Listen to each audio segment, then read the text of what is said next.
In Buduburam settlement in Ghana, Kebe Men's School sells homemade cornbread. She earns enough to support herself and her 4 children living with her in the refugee camp.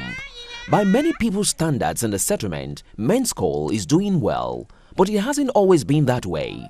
For 14 years, sporadic civil war disrupted life in Liberia. 250,000 people died and thousands fled the fighting to neighboring Ghana, where they began to congregate in informal settlements like Buduburam.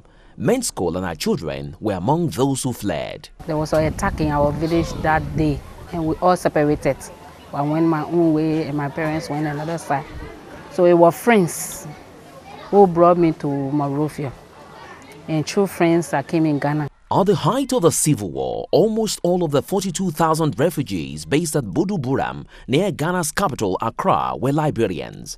Many struggled to find a way to make a living, but in 2007, a project set up with the help of the United Nations Food and Agriculture Program (FAO), the Industrial Development Organization (UNIDO), and funding from the Japanese government, hundreds have been receiving training to help them get back to work.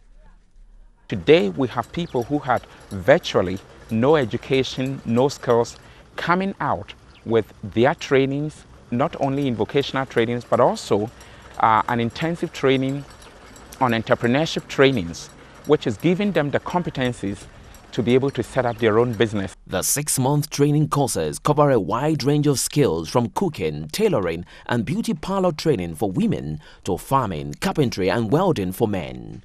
The goal is to enable refugees to set up their own small businesses and earn a living for themselves and their families.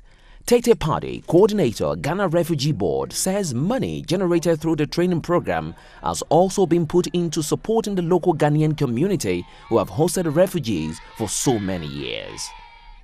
The local communities should be able to say that they have benefited, they have gained something out of hosting the refugees here. And so for that reason, whatever program or whatever assistance that is provided for the refugees, we try to make sure that some of it goes into the community. Since 2008, the United Nations Refugee Agency (UNHCR) has also helped several thousand Liberians to go back home. Thousands more have left on their own accord. Back in Liberia, many have struggled to find work, but as Doris Wonderful Stevens says, skills learned during training at the camp in Ghana have given some at least a head start. Stevens now runs her own beauty parlor in Monrovia, finally regaining her financial independence.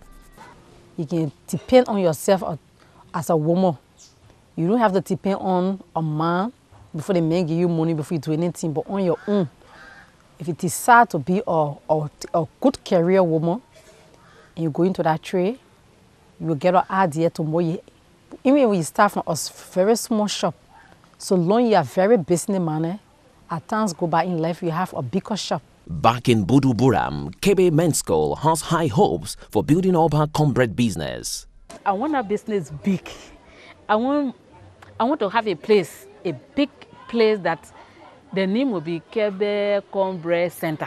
Like many of the trainees at this settlement and others, 6 months training has been enough to get her started. The rest, she says, is up to her.